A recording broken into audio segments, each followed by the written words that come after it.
Bonjour à toutes et à tous. Après 4 résumés consacrés à l'aperçu chronologique de l'implantation des églises baptistes en France, on poursuit ici avec cette 6e vidéo, l'aperçu thématique, en s'appuyant sur une thèse de doctorat publiée en 2001. Dans la vidéo précédente, nous avons résumé certains enjeux posés par les structures chrétiennes militantes mises en place par ces églises baptistes. Nous avions abordé l'analyse du modèle d'église de type congrégationaliste mis en place par les baptistes, ainsi que le délicat enjeu de la répartition du pouvoir. Dans cette 6e vidéo, nous allons poursuivre avec 2 thèmes, celui des finances et celui du modèle militant tourné vers l'évangélisation. Les finances baptistes du début du XIXe siècle aux années 1950 sont le nerf de la guerre.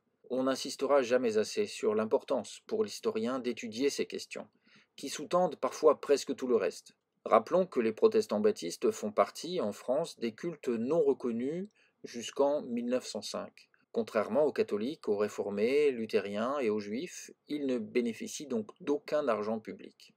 L'enjeu, trouver des ressources. La précarité matérielle est le fil directeur de l'implantation baptiste en France.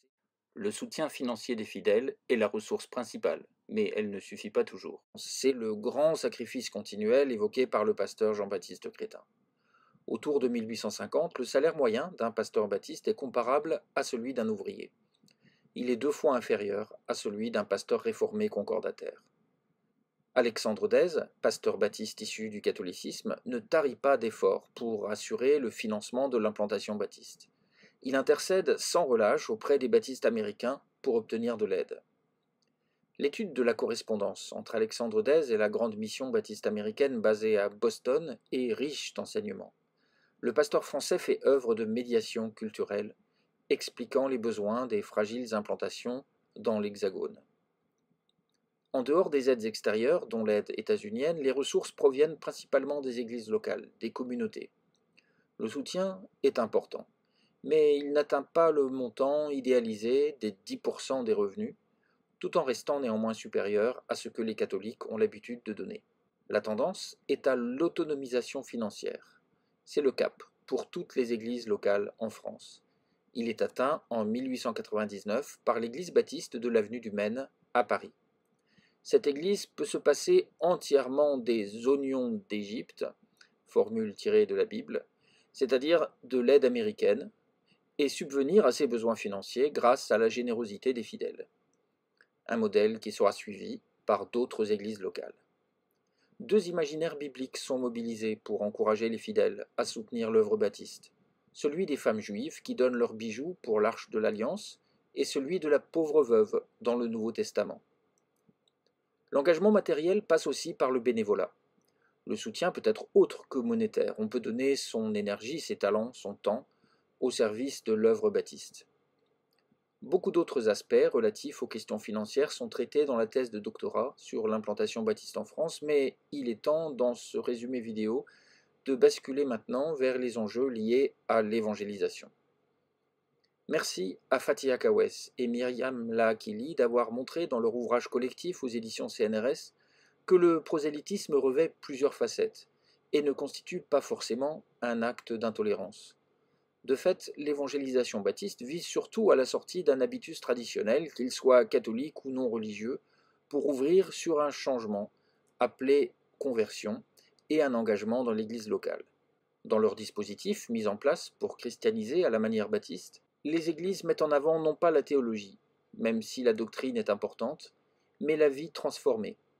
La foi chrétienne doit se voir, tournée vers les autres, ce que souligne notamment le pasteur Dubarry. La parole de Dieu est essentiellement pratique, affirme ainsi le fondateur de l'association baptiste. Luthériens et réformés implantés depuis le XVIe siècle sont marqués en France au XIXe siècle par ce qu'on appelle dans la thèse de doctorat le complexe du morisque. On définit par là un ensemble de comportements sociaux marqués par la dissimulation de l'identité religieuse et la discrétion, en raison de la domination d'une religion différente. Contrairement à ces protestants, les baptistes, nouveaux venus sur la scène française au XIXe siècle, sont plutôt décomplexés. Au XIXe et au XXe siècle, ils affichent leurs différences et évangélisent tous azimuts. Un premier répertoire prosélyte est celui de l'évangélisation aux 4 vents. Il s'agit de la proclamation directe ad extra. 4 types relèvent de cette évangélisation: le colportage, les réunions spéciales, les stands en plein air et les témoignages publics. Le pasteur Pierre Nicole, devenu plus tard pentecôtiste, est un des nombreux praticiens de cette évangélisation déployée en France dès la fin des années 1810. Réunions spéciales et conventions d'évangélisation, tenues souvent sous un chapiteau, sont par ailleurs très populaires tout au long de la période. Un second grand répertoire prosélyte est celui de l'évangélisation via les groupes latents. Alors il peut s'agir de groupes d'âge, de groupes de quartier, de formation, d'éducation permanente, à certains égards aussi des scissions d'église, ou encore des cercles de lecteurs. Via ces groupes, l'évangélisation se fait progressivement, de manière indirecte, via la socialisation régulière.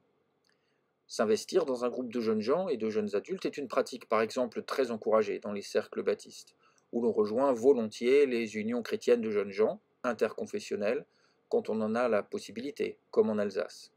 La formation biblique ou catéchisation des enfants constitue un enjeu stratégique, rappelé notamment par Eunice Lemaire dans le journal baptiste L'Écho de la Vérité, qui vante ce qu'elle appelle les écoles populaires.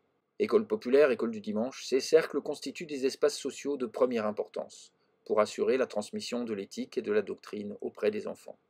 Un autre type de groupe latent, très populaire au XIXe siècle et dans la première moitié du XXe siècle, c'est celui des ouvroirs, ou groupes de couture, où les sociabilités féminines combinent entraide, sororité et évangélisation. Naturellement, la lecture de la Bible reste au cœur des dispositifs d'évangélisation baptiste, d'autant que c'est à partir d'un groupe d'études de la Bible à nos mains que le baptisme est né en France. Ce tableau de Georges Breténier illustre cette pratique. Que l'évangélisation baptiste française soit aux quatre vents, c'est-à-dire directe, ou par des groupes latents, c'est-à-dire indirects, elle a évolué dans le temps, jusqu'aux années 1950, terme de ce survol. Aux États-Unis, le racisme et les injustices sociales deviennent alors un enjeu majeur, du témoignage chrétien à la suite de Rosa Parks. En Russie soviétique, au même moment, le totalitarisme menace la survie même des baptistes. En Afrique, le colonialisme pose un défi aux chrétiens, relevé notamment par le pasteur baptiste camerounais Lotin Samé. Une nouvelle conscience européenne s'affirme aussi dans les années 1950 avec la création de la Fédération baptiste européenne. Enfin, aux États-Unis, Billy Graham sonne le tocsin d'un point de vue baptiste contre le matérialisme grandissant. Les enjeux changent, la dynamique d'évangélisation demeure. Ces questions ouvrent sur une nouvelle page de l'histoire baptiste française, des années 1950 à nos jours, une page qui mérite assurément une autre thèse de doctorat. Pour l'heure, il est temps maintenant de passer à une nouvelle séquence thématique, celle qui se focalise sur les engagements tous azimuts des baptistes français dans la société, ce qui sera l'objet du prochain résumé vidéo. Merci pour votre attention.